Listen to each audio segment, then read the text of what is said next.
and welcome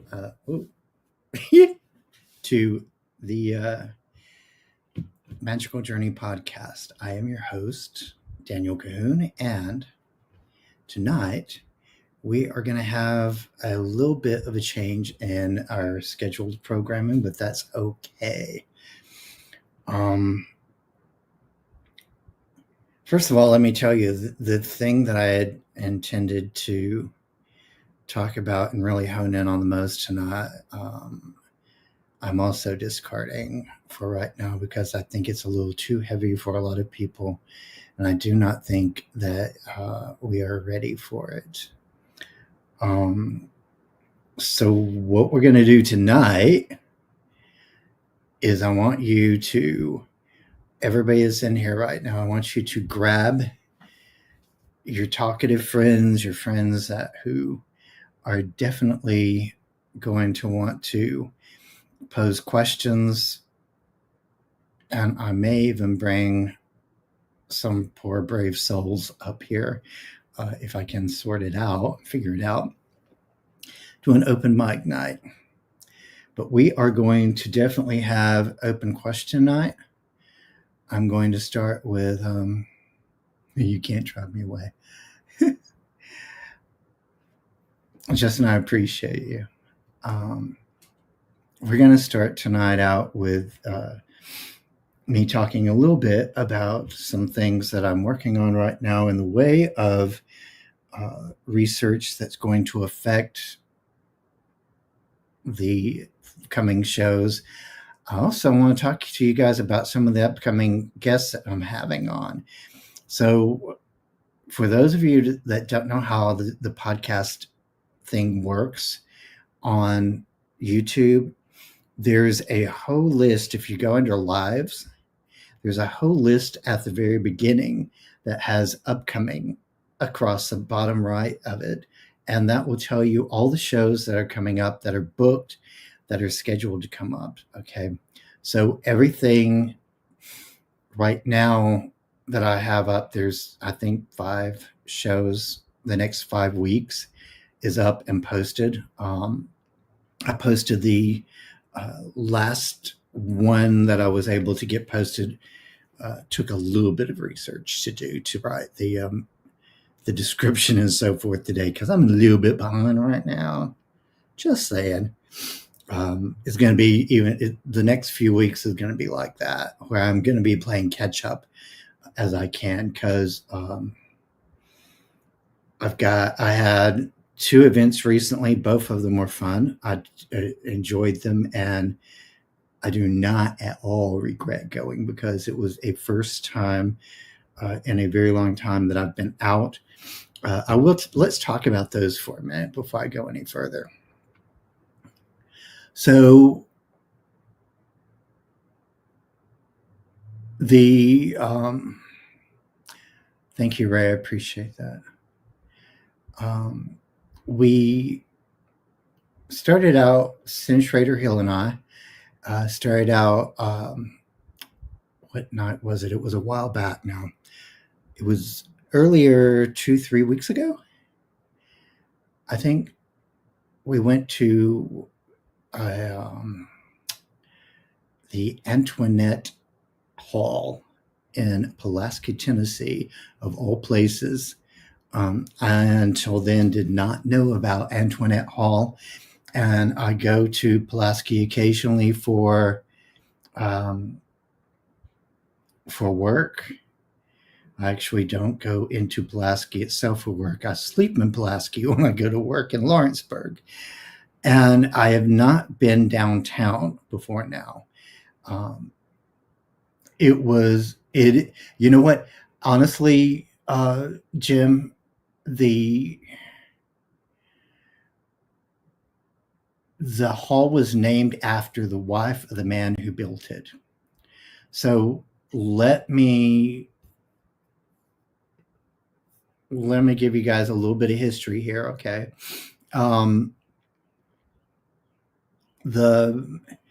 That whole side of the square had burnt down in downtown Pulaski. You've got the White House. You got the You got the White House there in Pulaski. Did you know that, guys? You have the courthouse there in Pulaski, and then you had right across the street, you had some buildings and so forth. All that burned down. Well, this man, and I'm really bad with names today because I've been like literally on the go all day long with the stuff doing behind the podcast and so forth. Um, the He built some of the bought property and built this building. Now, the hall itself that I'm talking about is actually on the top floor. This is where it gets interesting. The As far as the architecture of the building goes. So the hall was on the top.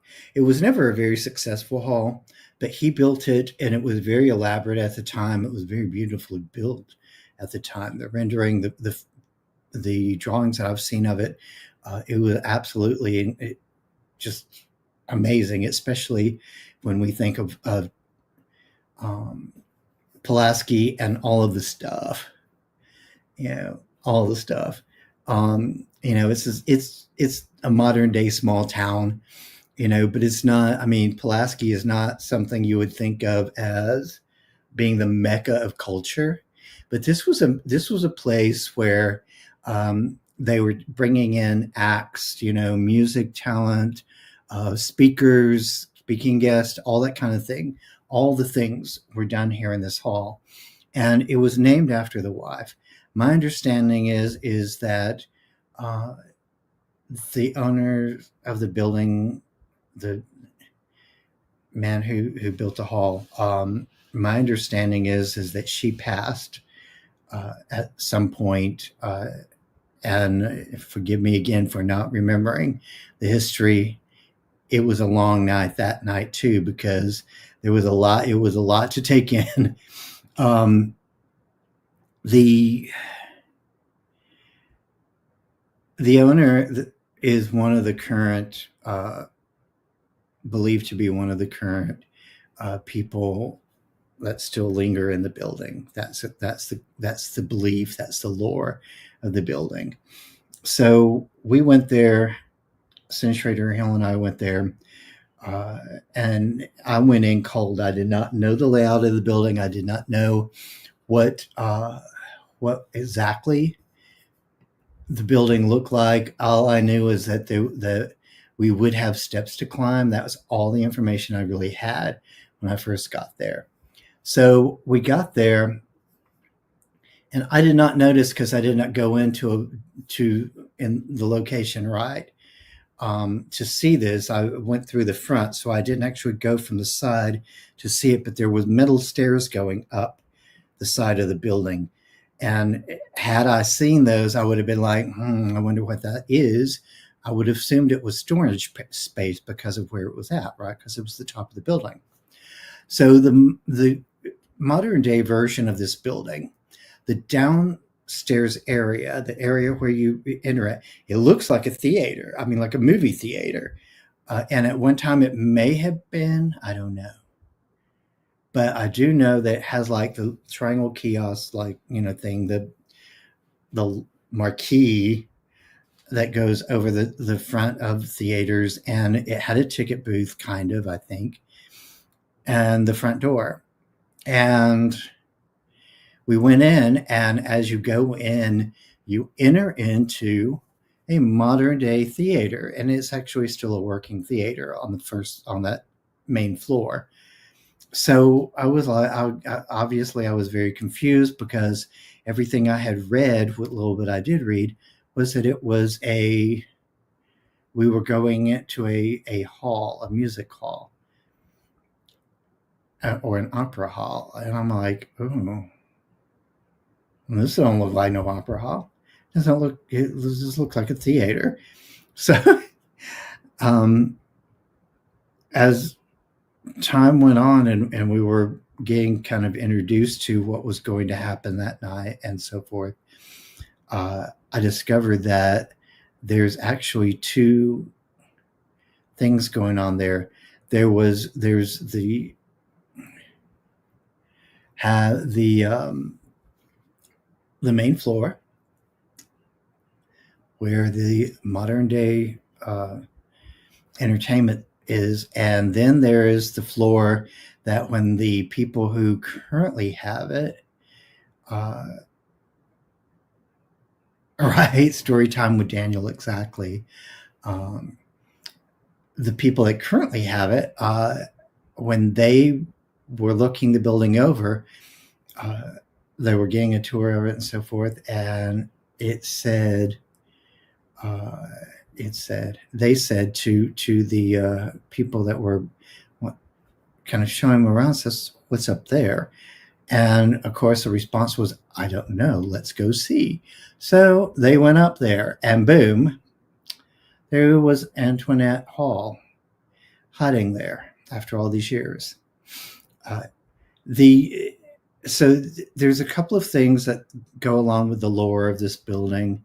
The owner is supposed to be haunting the building still.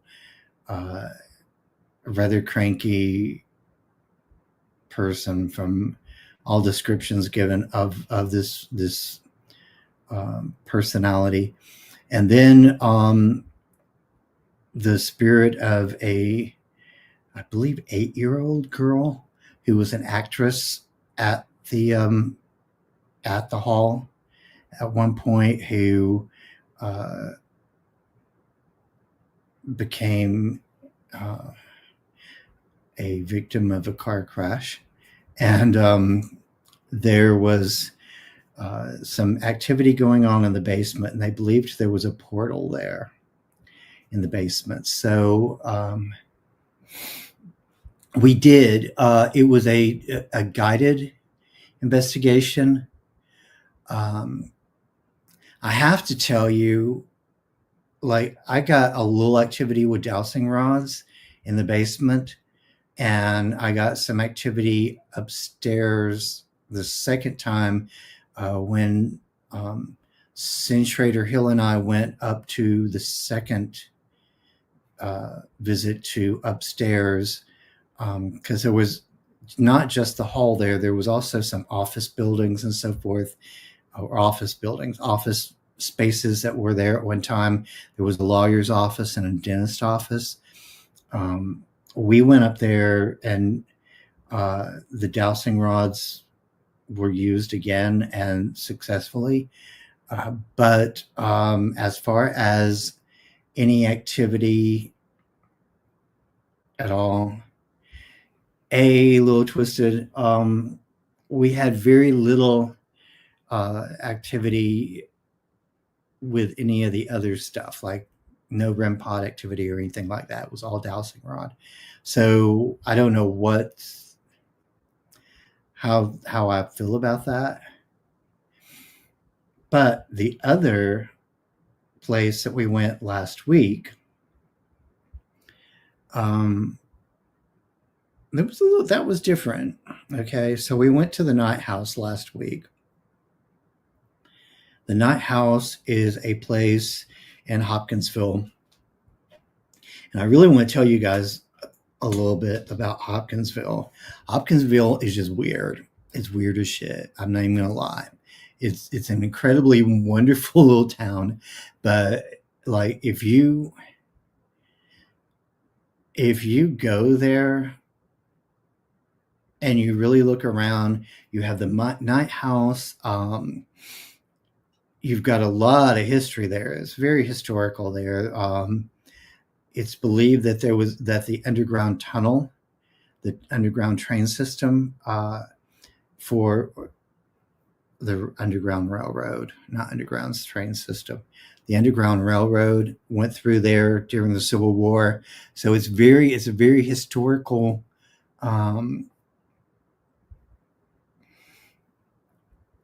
right now. A lot of things about that city that is very historical and very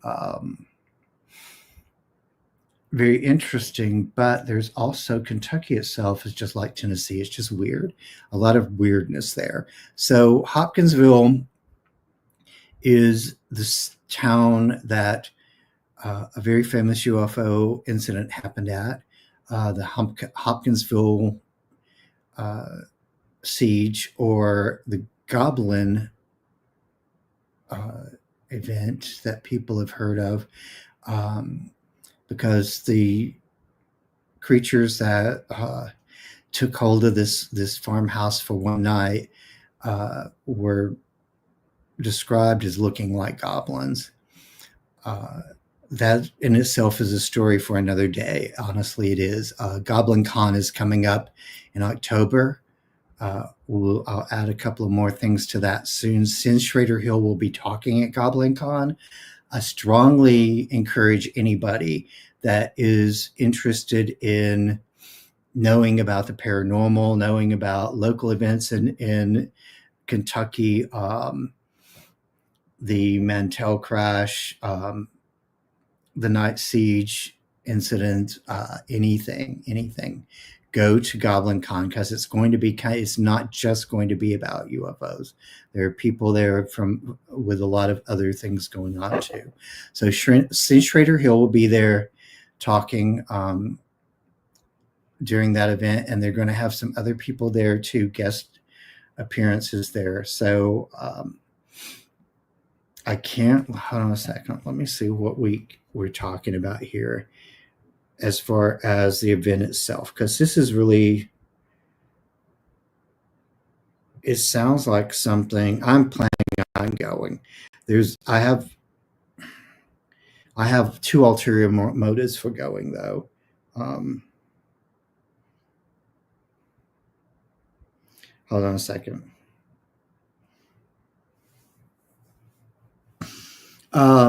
First of all, not only is Sin Schrader Hill going, but there is a person that I work with um, who is a relative of Edgar Casey, who I want to take to Hopkinsville, because they have a museum there that not only has some stuff going on with the paranormal, and there's of course a display talking about the Not Siege event, but they also have an area dedicated to Edgar Casey. Now, this particular guy does not know a whole lot about Edgar Casey. All he knows is that Edgar Casey was some psychic, and he wrote some books. Their family doesn't communicate very much. They have issues. Edgar Casey himself did not get along with his own father. We know that. And it's kind of a thing, a generational thing with them. So he has no idea the impact that he has no impact. It is the 17th and 18th. Yes, that's what I was getting ready to tell you guys. October the 17th and 18th is Goblin Con. So he has no impact or no idea whatsoever about the global impact that Edgar Casey had, and the following that he had of people who read. Thank you, Justin. I appreciate you. The people that have read and are reading even today Edgar Casey's books. So I want to take him to the museum, and then I want him to go to Goblin Con and meet some people there that will be excited to meet a member of the Casey family, and give him kind of a up close and personal glimpse into how impactful his ancestor was. So, you know what, Ray? It's something that this kid has been instrumental in keeping my sanity at work lately. He's like, I don't know if I should refer to you, because he's only like 20, maybe 22 at most. He said, I don't know if I should refer to you as my work parent or my work grandparent. And I had to laugh at that. just a sweet, adorable kid. He really is. But he has no idea the impact that his family member uh, has had on a sector of society. And so I'll be very excited about hearing his reaction to that and seeing it firsthand. So we're talking about doing that, and I'm going to make that happen.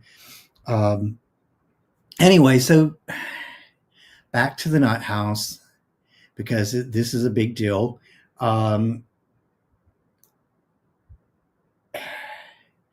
Hopkinsville is just a lot of strangeness. All of that area is, you've got the LBL that goes through part of Kentucky.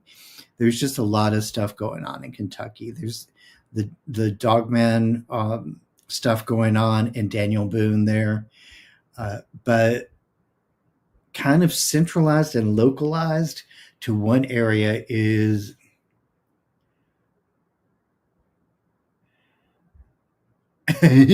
you're moving to Kentucky. It's not the worst place in the world to move to be honest with you. Um, I'm strictly a Tennessee fan myself, in that I love Kentucky, but I love living in Tennessee. The Night House is, the owner can tell you so much about the history of the Night House and the surrounding area, and the owner and the owner's family. Eric uh, Eric Sims is incredible at being a good historian. The amount of information that this man knows about the local area. He's actually in charge of Goblin Con this year, so he's pretty big with the working in the community there with these guys. So here's the thing.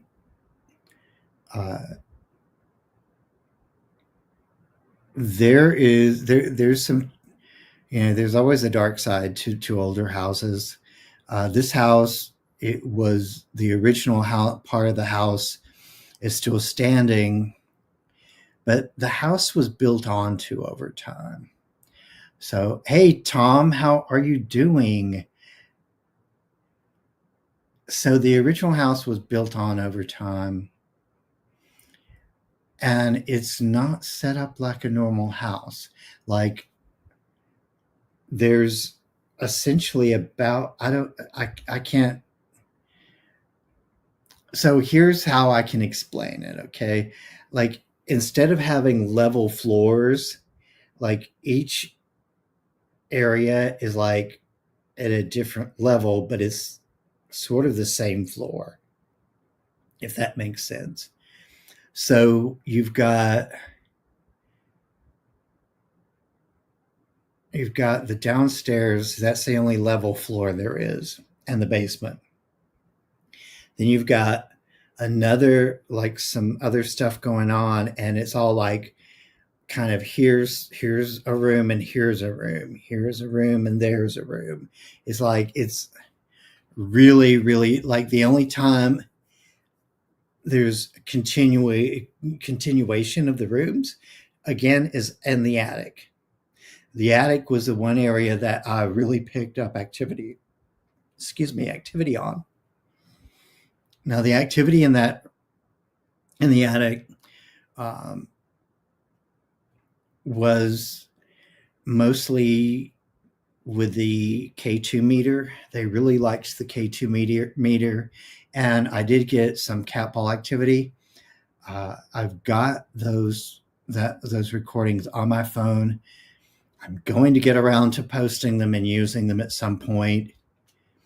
Again, you know what? I've got stuff going back months that I still need to do work on. So, months. So there's a lot of stuff that I have yet to bring forward that I have not, like, just a lot of stuff, trust me. Anyway, we got K2 activity, we got cat ball activity on that floor. I did get some interesting stuff downstairs in the basement. So let me tell you about the basement. The basement area was there was a huge fireplace there. I mean, it wasn't like it didn't dominate the whole wall or anything, but it was a good sized one. And that's where they did their cooking and so forth in the house. And uh,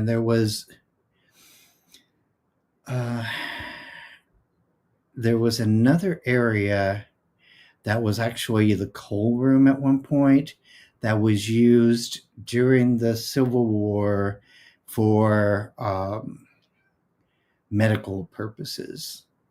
And in that room, unfortunately, some of the soldiers didn't make it. It was also the sleeping quarters for some of the servants at one time.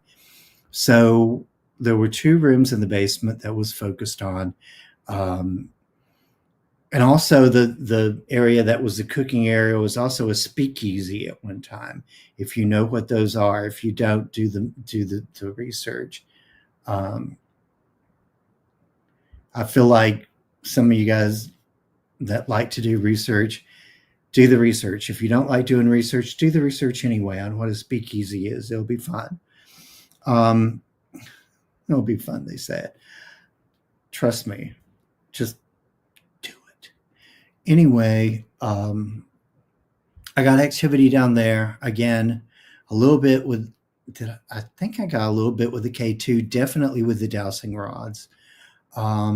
There's a couple of things that showed up on photos that's questionable.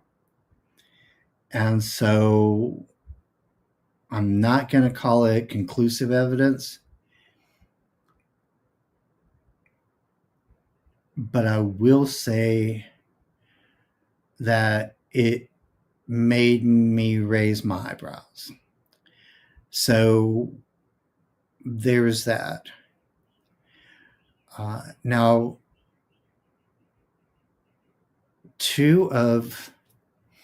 1 or 2 of the night children passed from tuberculosis,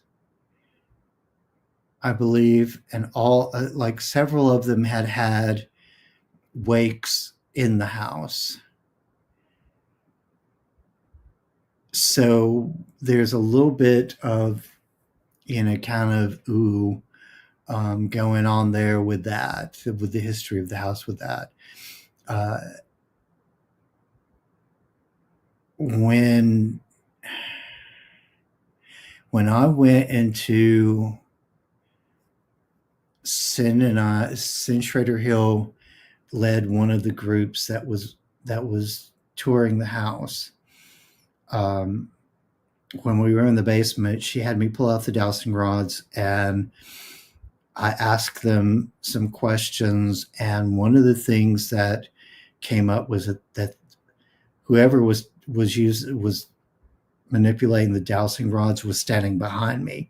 So that's why I took photographs behind me to see if I could catch anything. And yes, like I said, I caught some activity. Nothing conclusive, nothing that I can say for sure is definitely any kind of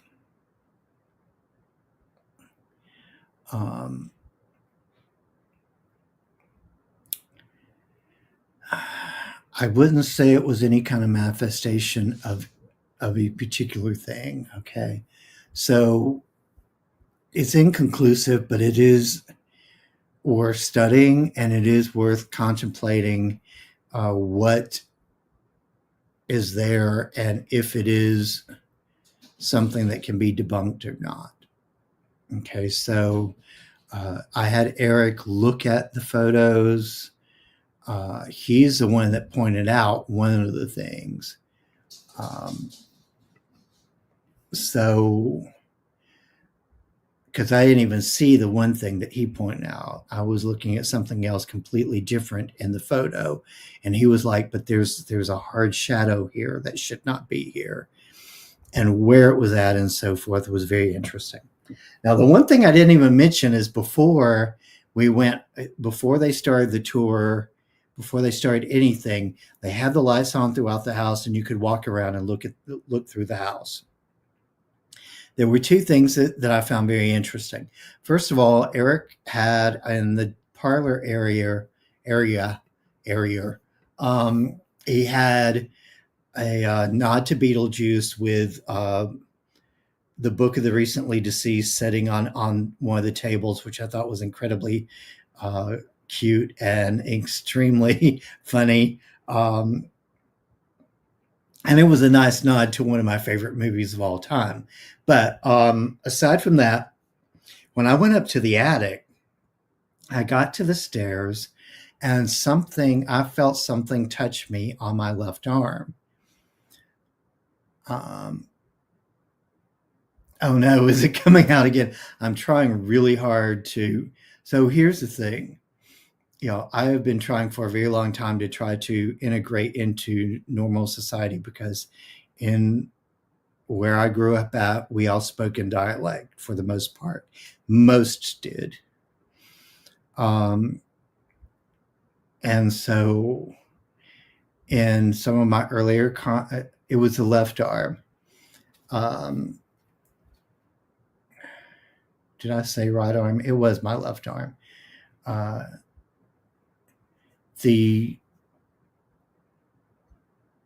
When I say dialect, I mean it was early American dialect for those who were indentured servants and so forth. It was like, when I say early, I mean like second or third generation in the dialect. So I've been trying to break myself of that and develop a Southern accent for a while, because I got tired of people asking me where I'm from and having to go through that host situation with my family over and over and over again. Every time I spoke somewhere, even if I was at the grocery store buying groceries, and it would turn into a conversation that I didn't want to have about why do I have an accent. But yeah, it still comes out when I'm tired. Overall, the experience there at the Night House was much more interactive than Pulaski was. Thank you, Ray. It was much more interactive than Pulaski was. Absolutely. If you are interested in going to a place that has really fun potential for the history buff, Night House is a good place to go. If you are interested in going someplace that has some paranormal activity, Night House is a good place to go. If you're expecting it to be one of those places that has like a row of imposing historical houses, there's only two in that neighborhood, and it's literally at the end of a small neighborhood-ish area. Like when you drive in there and you first turn in, I was like, my first thought was, this is where a haunted house is, historical houses, because it's all like newer family dwellings when you first turn in, and then you turn on the street that the house is on, and it's like it goes into fields. So then it starts looking more like the area that you're going to actually be going into. When you get to the Night House, like on one side of the street, there's the other older house, and then you have the Night House in front of, or on your side of the street. So the neighborhood is a little bit deceiving when you first drive into it.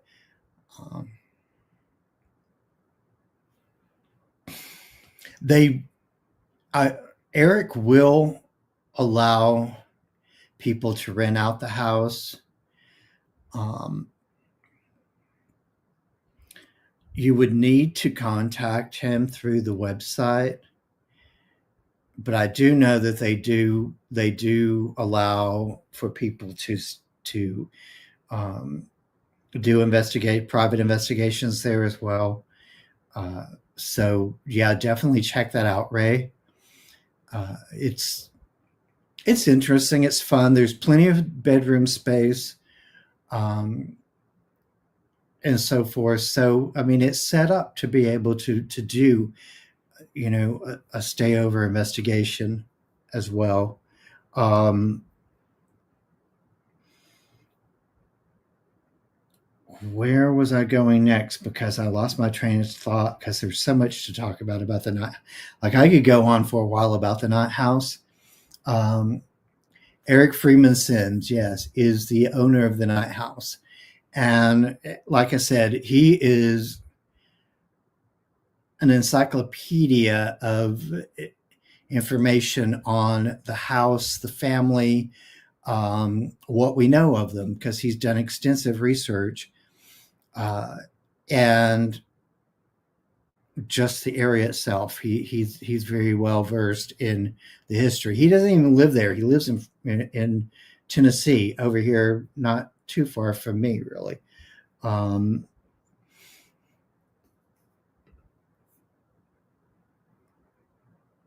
it's very much a place worth going to, though. The events he does hold events there. Uh, fairly, I mean, it's newer, uh, but he is holding events there. The group rate, though, I'm not sure about. That was individually for that particular event, Ray. It was $25 per person for that event. I don't know if that is. I'm sure for the group rate overnight is going to be more. Again, like the information that I have right now is kind of Sin Schrader Hill knows more about it than I do. I don't know if Sin is even available tonight, to be honest with you. I haven't really talked to her much today because I was in back of podcast land today for the most part. Um,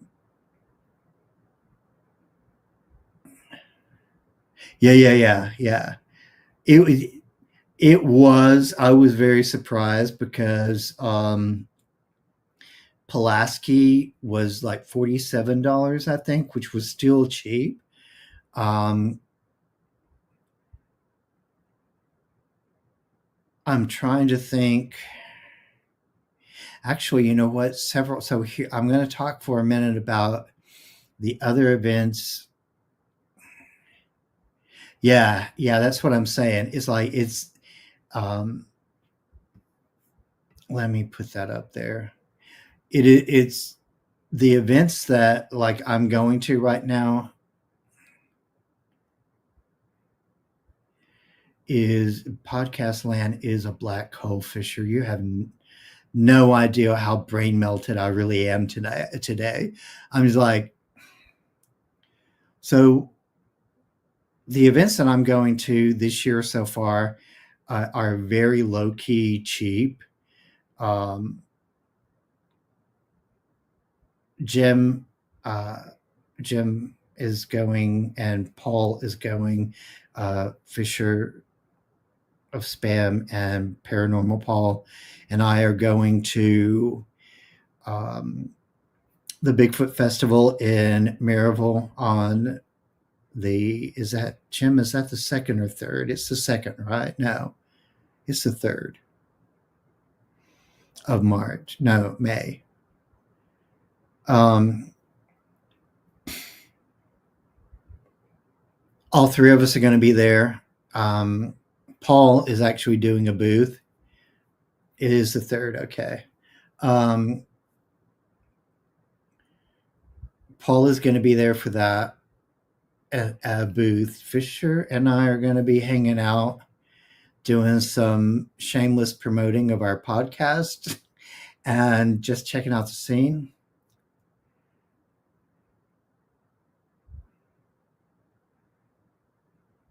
The Bigfoot Festival is actually a very big one. They're expecting 15,000 people. The parking opens at 9:30. I have prepaid parking. Uh, I'm staying in Farragut, so I'm going to get up at the butt crack of dawn and get ready and go wait somewhere for the opening so I can get there and before the shit show starts when it comes to I'm definitely getting there early. Even though I have paid parking, I'm getting there early because I don't want to deal with the crowd that's going to start coming in. And I know people will start coming in fairly soon because they have speakers lined up all day. Harley Owens is going to be speaking there. If you guys have not heard Harley speak publicly yet, you are not alone. I have not heard him publicly yet. He's been on the podcast. He's been on several podcasts. Uh, it'll be a treat.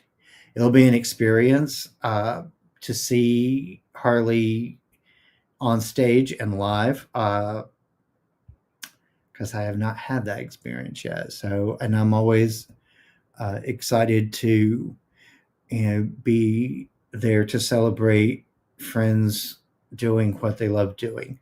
So Harley's going to be talking about his experiences and about the Great Smoky Mountain National Park and the things that happen there and the things that he knows about and has done in that park. He's currently has been doing some research thing. He's moved around recently, but he was doing research over in the area where Scott Carpenter did his research there in the park. So he will have a lot to tell us about what he's found there, what he has experienced there. Jim has been with him. And by the way, guys, Jim Fisher of Spam is going to be on the podcast, my podcast, this podcast here, Magical Journey, the night before. And we're going to discuss a little bit of both his experiences dealing with the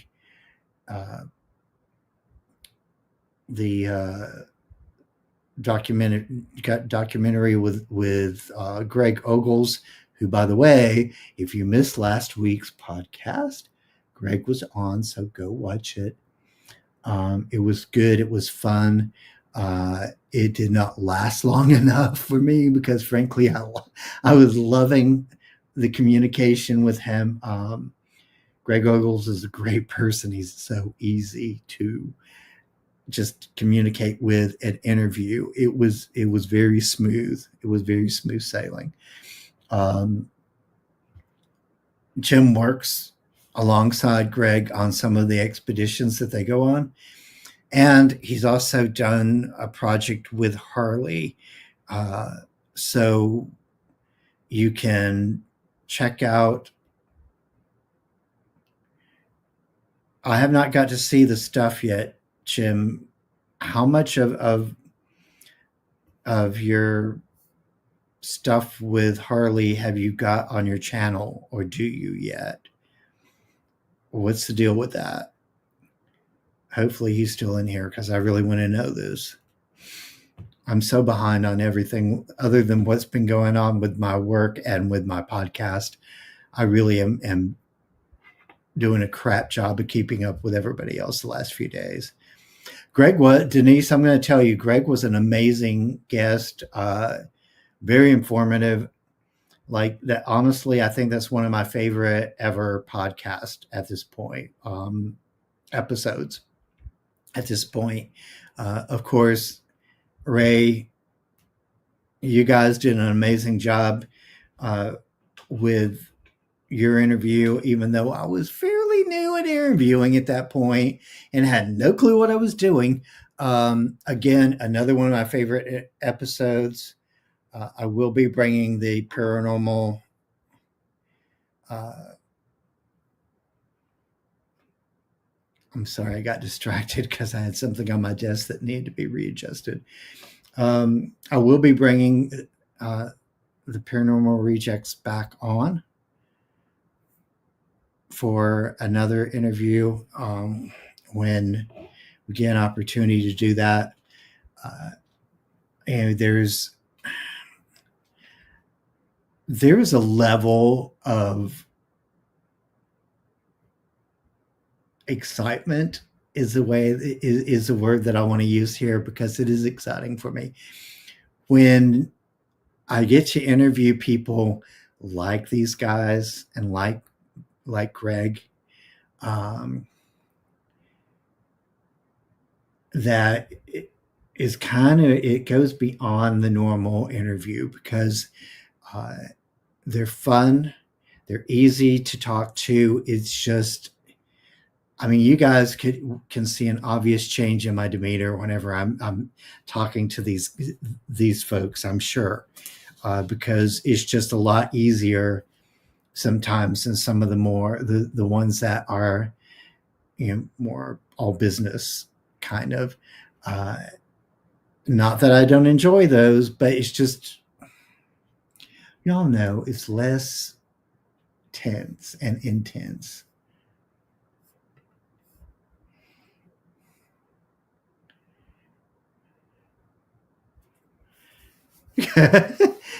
So somewhere somebody's getting rain this week. We're finally getting a dry spell, and I'm okay with that because we had storms, serious storms for like 2 weeks in a row here. Um,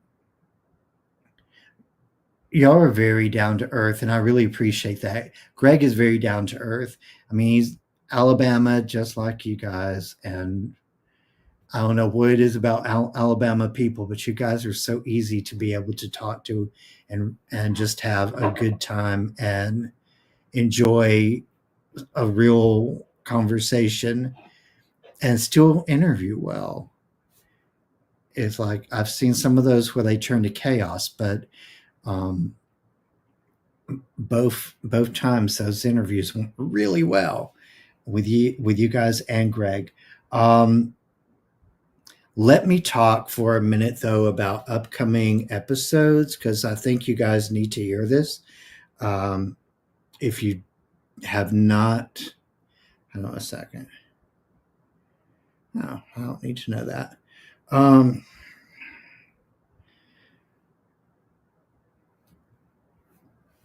if you have not been able to figure out how to find the upcoming episodes, so next week I'm going to be really excited about this one too, guys, because next week's episodes is going to be with Austin Lawrence. Okay, so in all fairness, Austin and I are friends. We talk almost on the daily. Uh, he's working his butt off on getting season one taken care of with his show. So that, and he's already filming season two. He's in the final stages of buffering, you know, getting the first season ready to send off and be approved. So because he's going an interesting route with his stuff. So Austin Lawrence is going to be on next week. Do not miss this, please, because this is like honestly not just because he's an incredible friend, but one of the things that really pulled me toward wanting to get to know him is he is incredibly creative. Um, his approach to doing the paranormal is extremely different than anybody else. His idea of the paranormal and how he handles the situation is very different. Um, I'm not going to give away anything with that other than tell you guys that. Uh,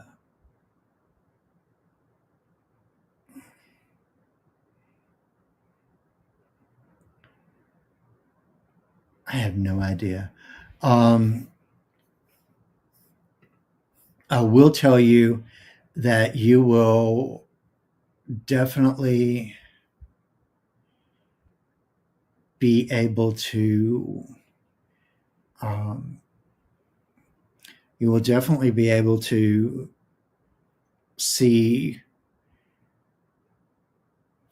the same thing I saw, especially if you bring some clips on. I really want him to bring some clips on because the the talent that this guy has, and he does some pretty, like, as far as uh, the equipment he uses and so forth. He's kind of high tech. He's kind of high tech, but I don't think I'm trying to look at my look ahead at my calendar at the same time I'm talking. And today I have like two brain cells, and they're both fighting for dominance to go on vacation. So there's where we're at today. Austin is he's very dedicated. He loves what he does. He's like um, a lot of the folks that I know. He loves doing this. Right the week after Austin, on May the 2nd, I got this really great guest who I tell you, funny, entertaining, and actually probably right up there with my family of choice circle there. He's up there in the top numbers of people that is in my family of choice. Jim Powell, Fisher Spam, is going to join me, and then that Friday or that Saturday, we are going to be at the Bigfoot Festival. Um, I may or may not go live at some point during that.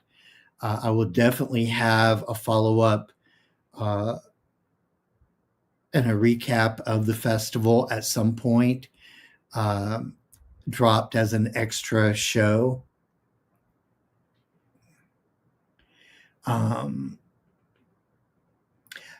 I got to tell you guys, honestly, like the amount of people that I have grown to kind of encompass into a pretty tight circle of friends and people that I trust on here, especially that people I've never met. There's is a good thing.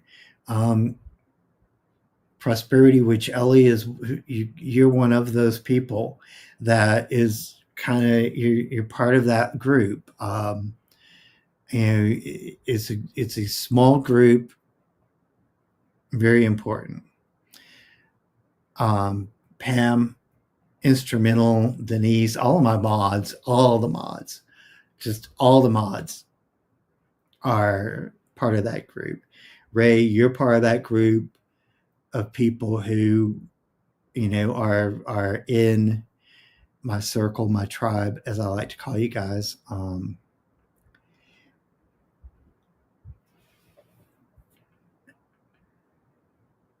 Well, don't say that, Booze. Now let's talk. First of all, I need to get to know you. let's get let's get to know each other. Then we'll talk about that. Because there's always room at my table. I don't want to grow my circle too large, but there's always room at my table for the right people. After Jim, I have a I say young lady. I don't know how young she is. Everybody's young to me anymore. I have a lady coming on that I am just becoming aware of, that I'm super impressed with. her story is ah, Justin, why you switch accounts, dude? Don't do that to me.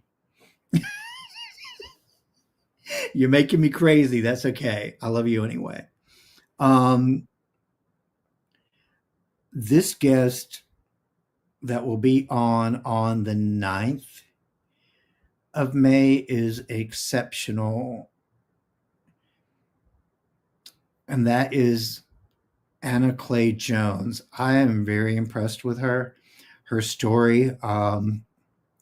She is a boots on the ground investigator. She has some really good stuff. When it comes to her personal story, and I'm going to leave that right there, and I'm not going to give too much away.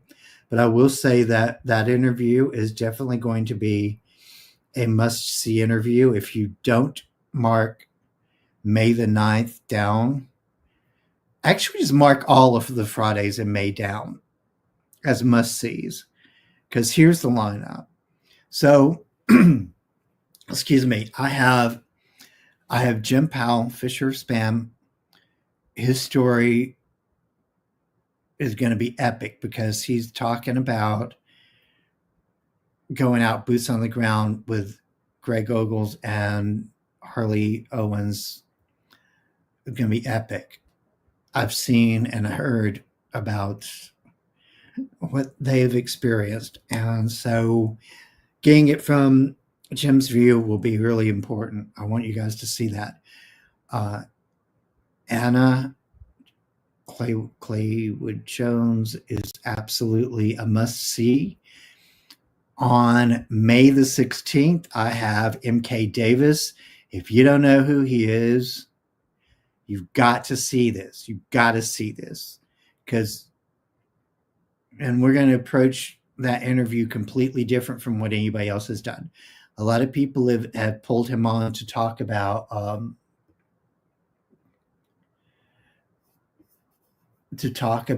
the videos and so forth that he is very, like, he has some really I'm just saying, he has some very incredible research he's done. We're going to talk more about the research than the actual subjects of his research, because everybody has done the research thing. Everybody's done that. They've done the subjects. We're going to talk about the researcher. Now, this is the big one. This is one of the ones that, like, Pam was instrumental in getting the booking for the show for the 23rd. Without Pam, I would not have been able to do this booking. So hear me out on this. On the 23rd, I have R. Scott Nelson coming on. If you do not know this man, do the research. I'm not going to tell you a whole lot about him. I want you to do the research on this, because this is an important interview. It was difficult, first of all, finding him. Pam was able to go to a source that she knew and found him, and he agreed to come on the show, no problem. R. Scott Nelson, he was a linguist, a cryptolinguist with the United States military. Briefly, what I'll tell you about him is, on a chance happening, his son was doing a project for school, and he decided to do a project related to cryptids and Bigfoot. And so he asked his dad what he thought Bigfoot sounded like, and they did a search, and something called the Sierra Sounds popped up. And this is what led R. Scott Nelson to become known in the cryptid community. So, and his interest in Bigfoot in particular. So know that we're going to be talking about the Sarah sounds. Please tell me, you guys that are cryptid folks, know what the Sierra Sounds is, because if you don't, you aren't really into the cryptid thing.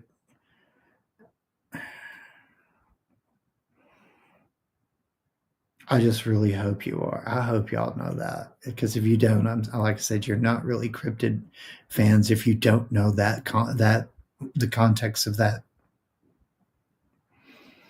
Um, R. Scott Nelson is his approach to talking about it is understandable, even though he is very professional.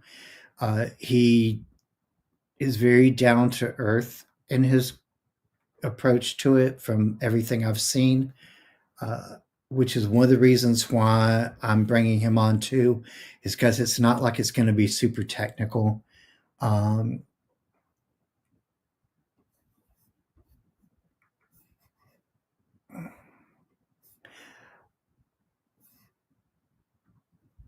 when I first read that, I thought you said he did the boyfriend language.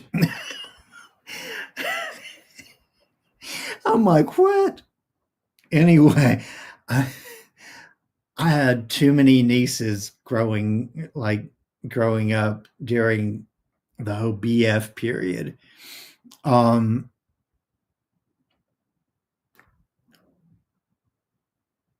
May is going to end with, I can never pronounce this guy's last name.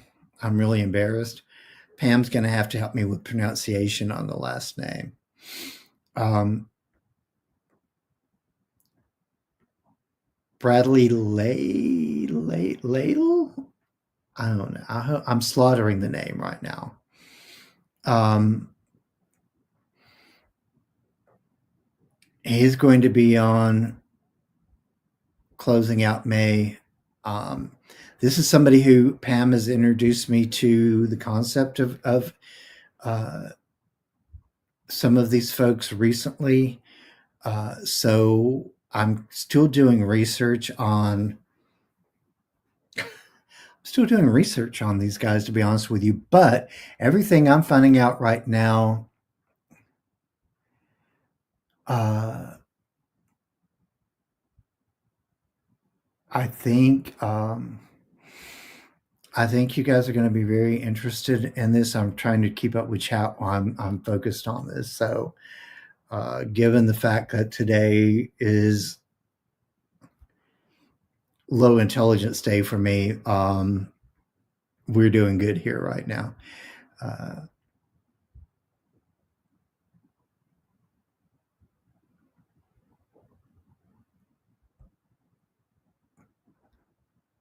the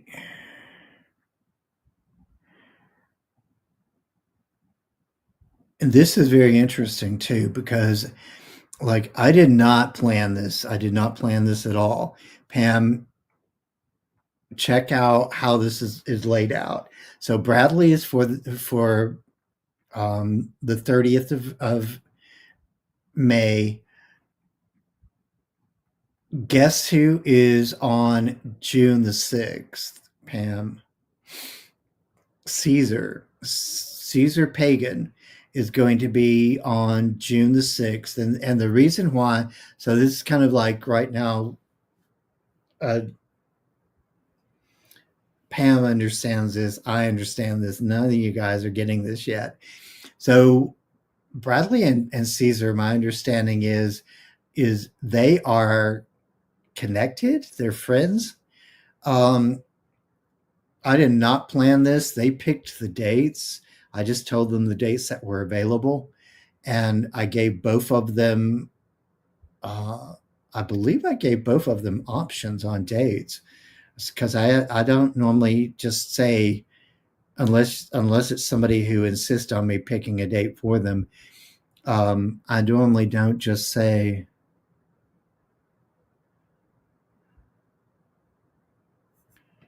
"Oh my god." Dude, I got to tell you, Art Bell is was one of my first big things. Like when I was a kid, he was everything to me. Um, so Caesar, first of all, it like he impressed me highly um, in the communication. He actually asked me some questions about the podcast before he would book a date with me, which was very impressive to me because nobody has ever done that at this point yet. So most people are just like, sure, I'll come on. Okay. Um, so Caesar's going to be a very good, uh, that's going to be a good interview. That's going to be an interesting interview. Uh, on the 13th of June, I've currently got booked Prosperity Witch Ellie. This will be our second interview on this podcast. I had Ellie on early on, like kind of like the Paranormal Rejects early on, like when I had no clue what I was doing and I had no idea how to conduct an interview. Really, I ain't even had I ain't like I was still so nervous during those early interviews that I don't even really remember them. I have to go back and look at them every once in a while to remember um, what we talked about and so forth. But June the 13th, you want to be here for that interview, is Prosperity Witch Ellie, who's also one of my mods. I got to tell you, like, here's the thing of it. When it comes to interviewing people who know what they're talking about, uh, Ellie is very well versed in what he knows. So this interview is going to be one that is going to be above primary level, probably, if I don't rule it in, because Ellie is very well versed in knowledge, and so I'm excited about this interview. I have to remember to not take it to the height that it could get, because I know that, well, you don't teach basic stuff for a reason. I feel like you're very well versed in what you do. Um, and given what I know of you personally, you're very organized, you're very above your, like when I was your age, if I could have been as together as you are right now, it would have been a whole different story. So trust me, yes, my observation is right. I'm never wrong. Okay, I do not have it. So here's something for you guys. I may have the 20th of June booked as well. Originally, originally the podcast before today was going to be Fire Lotus. Fire Lotus is not doing well tonight. He has some stuff going on, just medical stuff. He'll be fine. It's not serious, but it is a chronic issue. Before that, um, there was another interview going on, but you know what? I'm glad that that interview pulled back to take care of what needed to be taken care of, and we're going to reschedule. Um, you do like to deep dive. That's why I absolutely adore you, because you're as curious as I am. See, Ray, I was trying to give you an out, bro.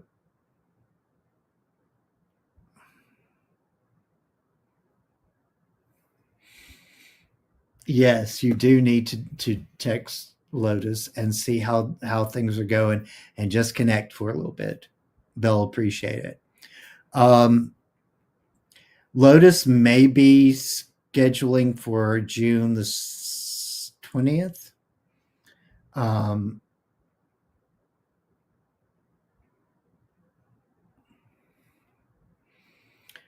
They may be scheduling for June the 20th. I need to confirm that before we get too deep into that one. I'm hoping that I can get them on for the 20th. That'll be really cool too. So here's the thing. It'll be very interesting. June, if that happens, I'll have Bradley and Caesar, who are friends. I don't know what's going on. I have sinus issues today.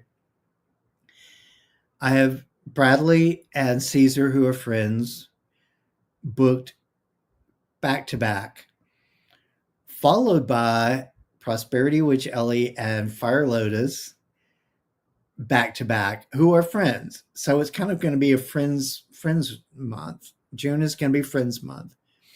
And then we close out June with the biggest experience that I have had so far. Not personally. Let me explain what I'm trying to say here. Okay. So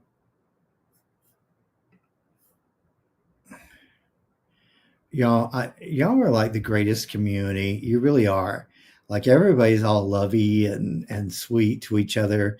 There's no bickering in the chat. It's always such fun. It really is. It is definitely going to be Friends Month.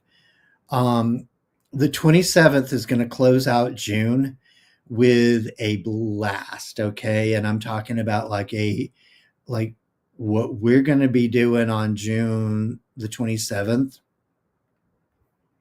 is the biggest topic I've covered so far. Trey Hudson is scheduled to come on the 27th. Now, Trey Hudson is the author of the Meadows Project. This book could not have been written by anybody other than somebody who is connected to the Meadows Project, because the Meadows Project is the southern equivalent to it's been called the southern equivalent to the Skinwalker Ranch. It is an area that is being left. Nobody knows where this area is other than them.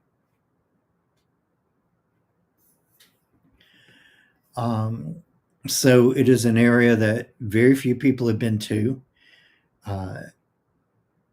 It is an area that is teeming, for lack of a better word, with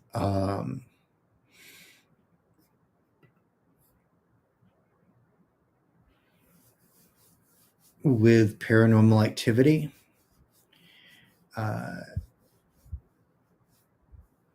Understand that when I talk about it being an equivalent to the Skinwalker Ranch, I mean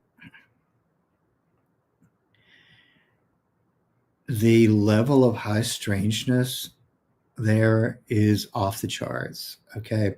So if you do not ever watch any one of my podcasts other than this hot mess you're watching tonight, which was kind of a third, it was the fourth choice actually of things that could have happened tonight. Then keep the last Friday of June open.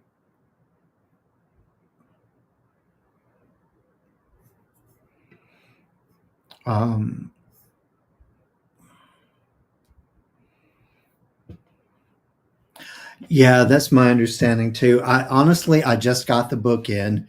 I have not read it yet. I have a pile of books in front of me. I'm probably going to um, cease reading anything else really soon and deep dive into that book, because the other book that I'm working on is The Judgment of the Nephilim, and it's going to take a while to do. So I'm not going to be able to read it all the way through. Like I would just sit down and read most books.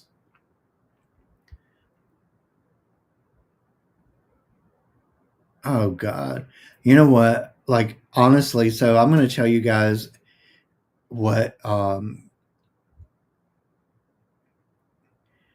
going to tell you guys what led to this version of tonight.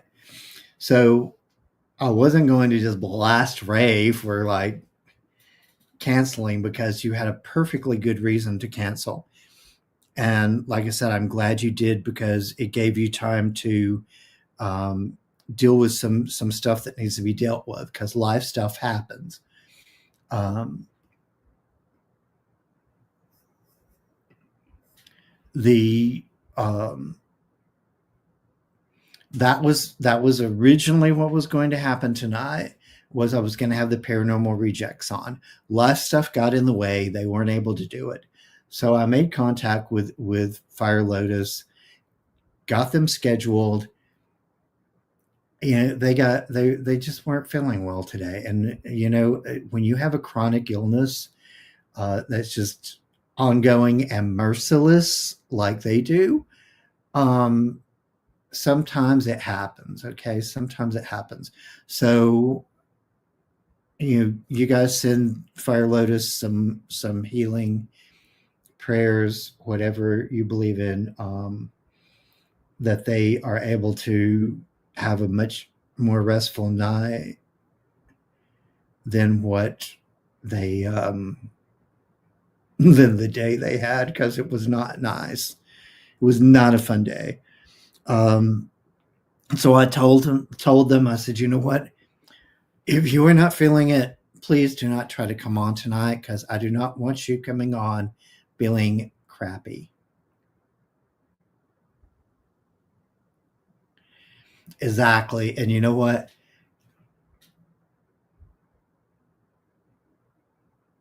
It is exactly. Pray for both, Denise. Um,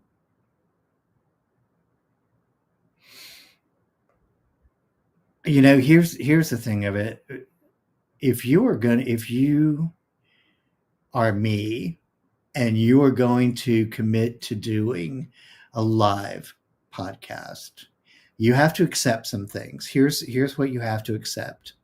And I'm getting ready to wrap this up for the night soon, guys, because we're already into like the second hour, 20 minutes into the second hour.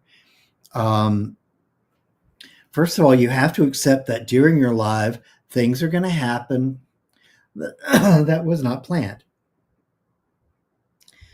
Um, Tom taught me well with this. Like when he was starting out, at times like he would lose connection. He had mic problems during my our first interview um, that I had with him. I, the sound quality was not very good during that. It's like stuff happens when you do a live. When you commit to doing live podcast, anything can happen because it is live. Um, Technical issues. I have dropped my computer.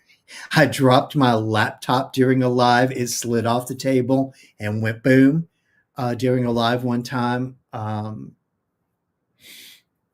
Let's see what other things have happened. Obviously, cancellations happen. It's a thing. Okay, it's a thing. Uh, so there's that. You run the risk of stuff happening during your live that's out of your control or that is unexpected. You run the risk of cancellations because life happens.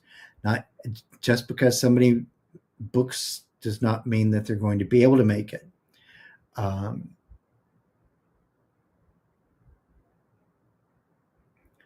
Let me give you a good example of And then you have Fisher of Spam, Jim, who will dress up like a mushroom and come on your live. Literally happened. He's not joking. Go back and watch the last form of the Forbidden.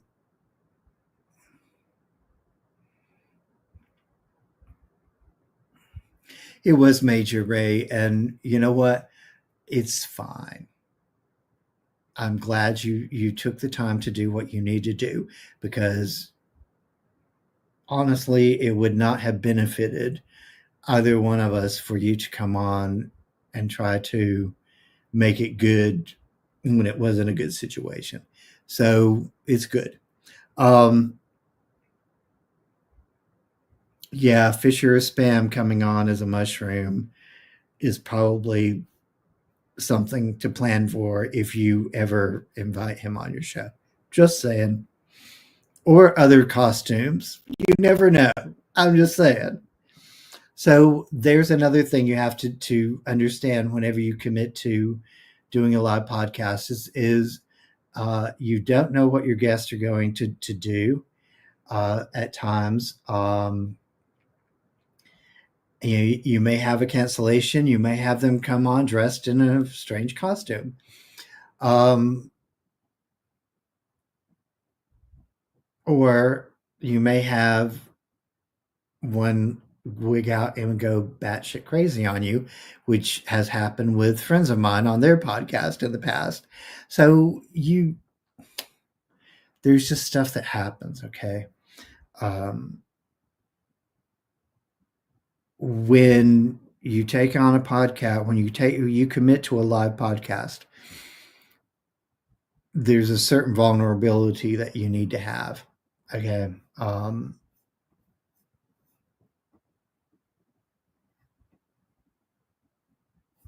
No, only you only do that on the forum. I'm going to hold you to that, Jim. I'm going to hold you to that. If I catch you doing that anywhere else, I'm going to call you out. So here's the thing, though. Um, when you commit to a live podcast, you're committing to a lot, and on your show occasionally. Okay, we'll let you do it on your show. We'll let you do it on the forum. But now you done said you're not gonna do it anywhere else. So we're gonna hold you to that. So let me just say that, like, as you know, had some of these things happened early on, I probably would have wigged out. Um, but thank God they didn't. Now that I've had a few months under my belt, uh, and I think we're on what episode number are we on now? I can tell you in just a second. Um, including all of the things, because remember at one point I was doing 3 shows a week. We are at episode number 74. This is the 74th.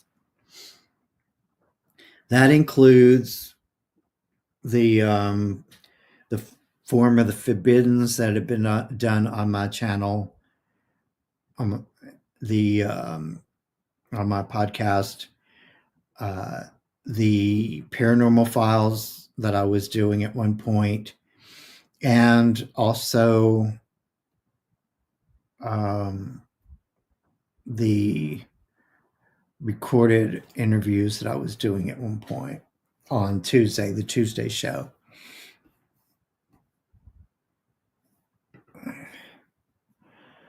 Um, I feel like I have tonight. I'm not really impressed with me, but honestly, to be honest with you, like, my original thought was to take this in another direction than I did tonight, and I changed my mind as literally as the intro was going on. I was like, you know what, you should not do that. What you're planning on doing is too deep. It's too heavy. You're going to alarm and piss people off. So I didn't want to do that, and I decided I would change course. What I will do is I will offer that whole experience some other time, not right now. Um,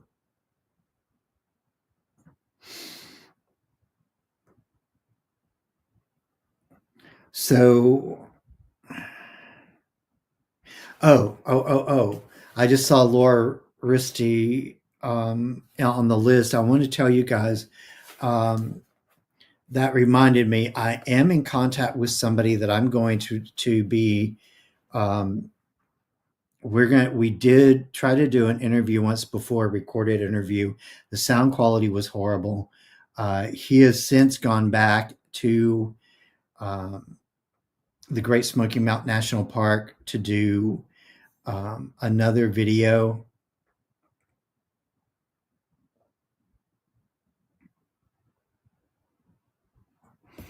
Um, he's gone back to do another video on the Dennis Martin case. And I'm going to have this guy on the podcast as soon as he gets through doing the editing and polishing up of that video and gets it out. Fritz Ko, who has in the past done a very successful YouTube channel himself. He is a YouTube partner. Uh, he's kind of backed off from doing anything for a while, but I understand he's thinking about doing a reboot to his channel. He is going to do an interview with me coming up. We have not booked a date yet, but we are in talks about doing this interview.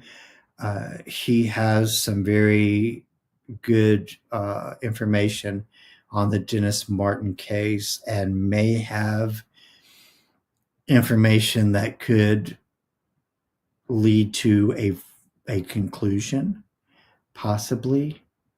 We don't know for sure yet, but possibly. Before I close out tonight, I want to do what I normally do at the beginning of the show is housekeeping, but tonight I'm going to do it at the end of the show for a host of reasons.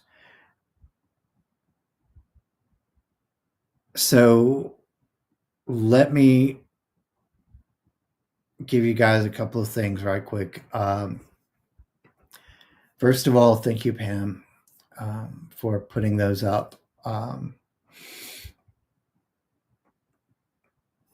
Let's go to this one first. The website, magicaljourney.com, for all things Magical Journey. Please go there. Not only can you find some videos that you won't see just anywhere else,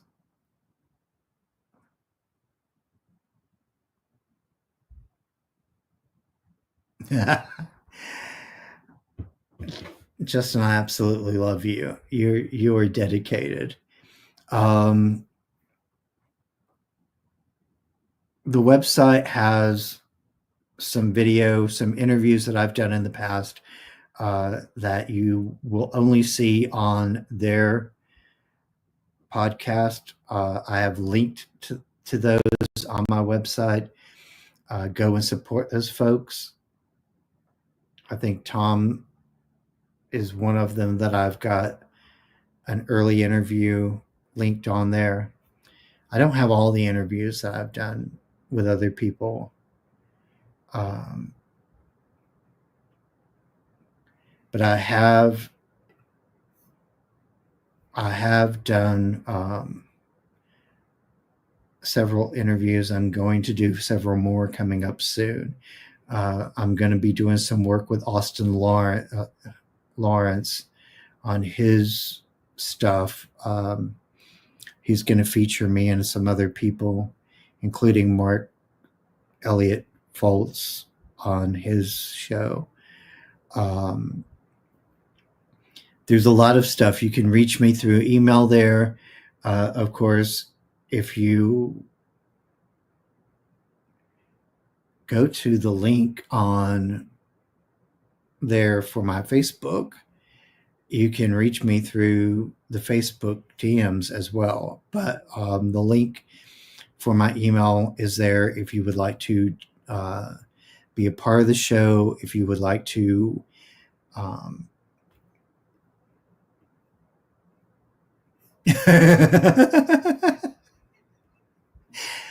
Justin, you're killing me. Oh my God, I need a laugh right now.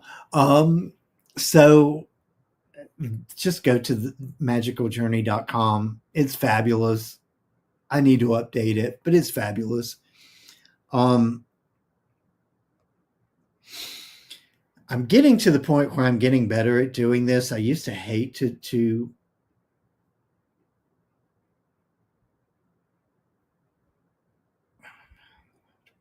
wow. Um, I used to hate to promote my Patreon, to be honest with you, because it was very debatable to me at one point whether I wanted to really make it a thing or not. I really need to be focused on working on it more. I have been updating it when I can right now from time to time. I'm going to at some point commit to a specific day where I update Patreon on a weekly basis. I know it's not for everybody, but quite honestly, I have two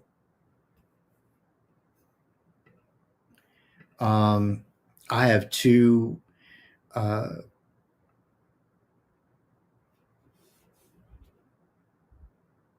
just had another brain fart.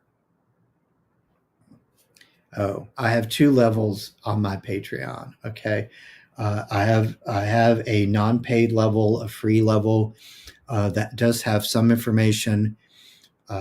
It also has chats connected to it that I will be instigating conversations with you guys on there, and that is actually those chats are open to everybody. Uh,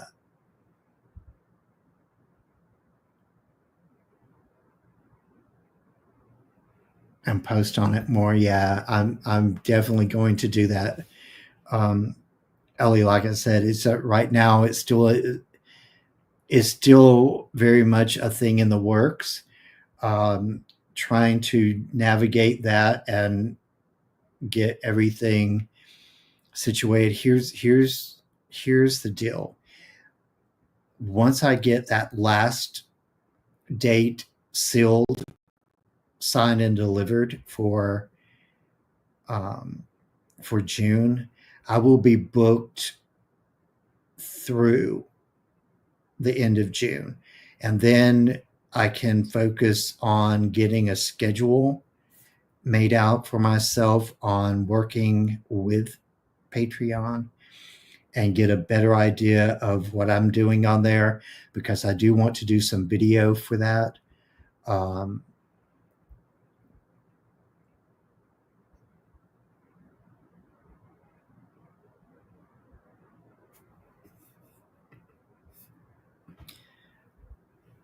I do want to do some video for that and get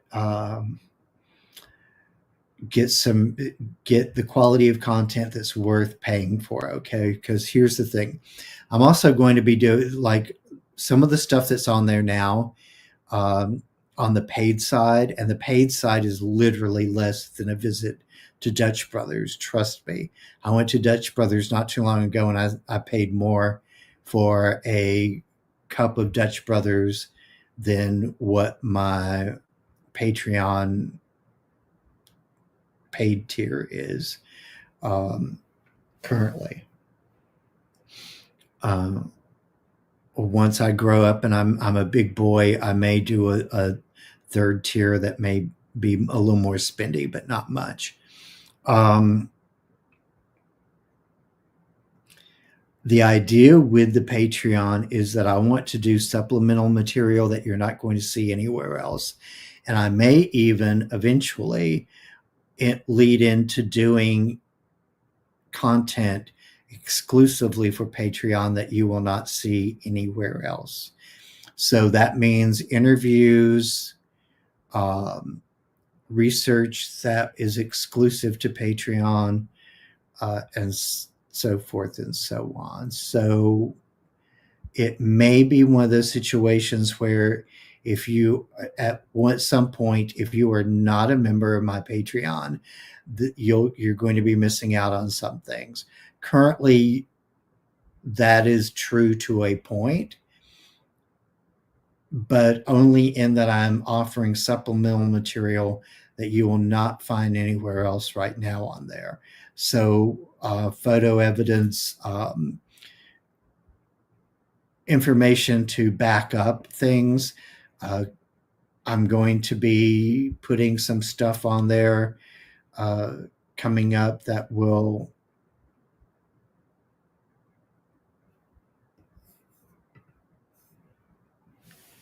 um,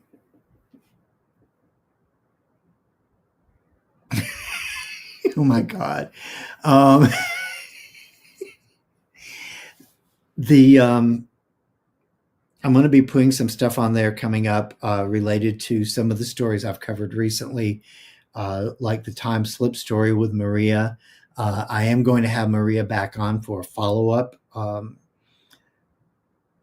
interview to that. We're going to talk about the human impact of time slip. But some of the content that will be coming up will be related to that story and other stories, stuff that will only be on there.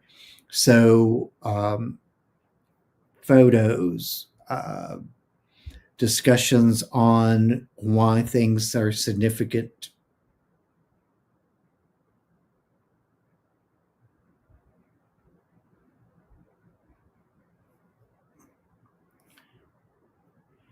Thank you. I appreciate that. And I will do that. Things that are significant to the stories that are coming up right now is where I'm putting Patreon. And there will be some exclusive stuff that I'm going to be working on for the paid part of Patreon that is going to be exclusive for Patreon. Also, know that after I get a schedule set up for it, I'm going to be doing some lives on there where we do like some interaction where you members of the Patreon can ask me questions and so forth and other things. So my plan for that is to make it very personalized and very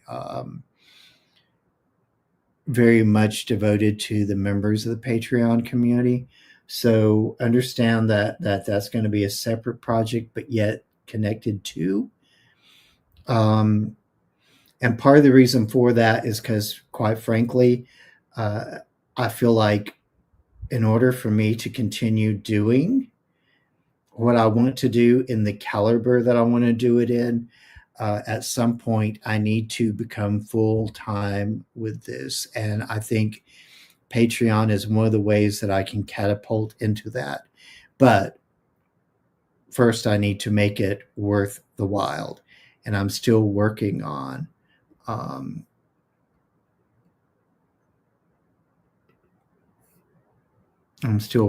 that.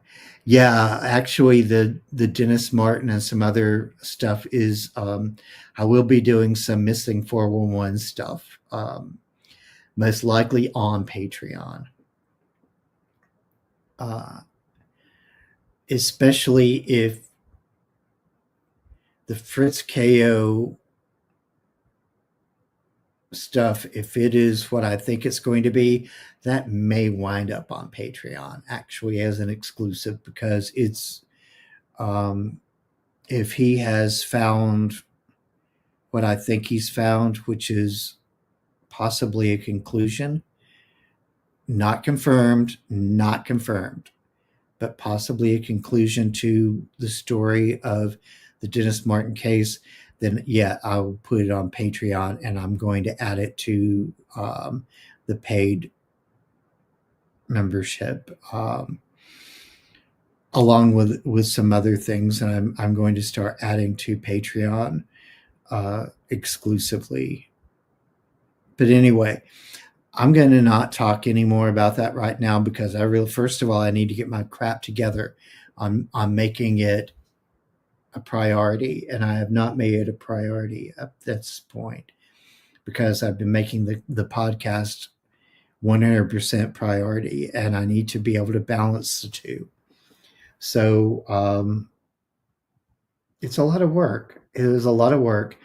And I only have 3 days a week, sometimes only 1 day a week, to be honest with you, to work on everything. Because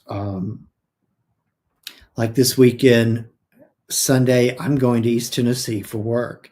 I'm going to be there for 4 days. I'm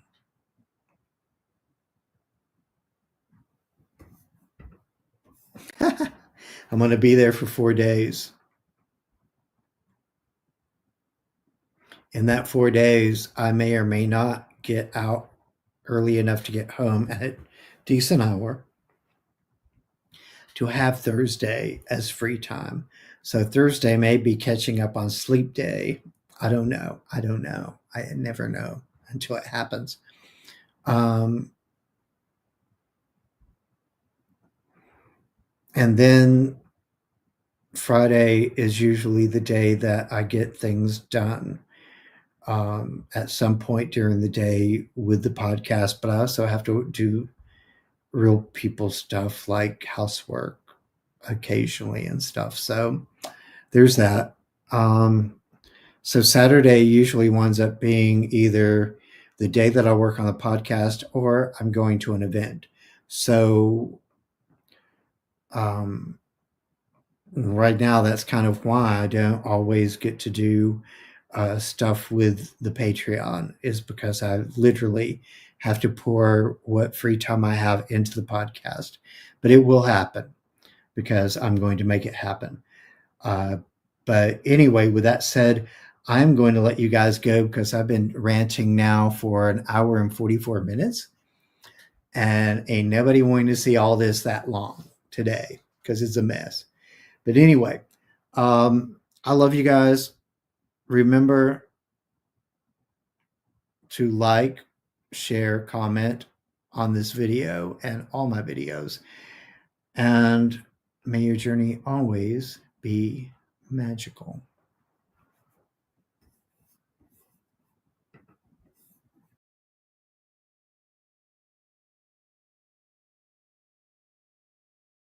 I've waited for so long to see when you come back to me. Through the wars and battles that were lost, we're born again, it's you and me. The rest is history. Past lives.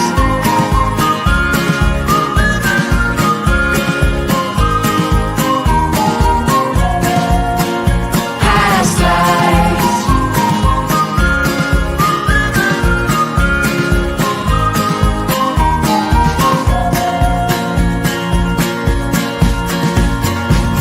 Did we dance together on different floors in 1500 or 1504? We must have been lovers, we must have been something in our past lives.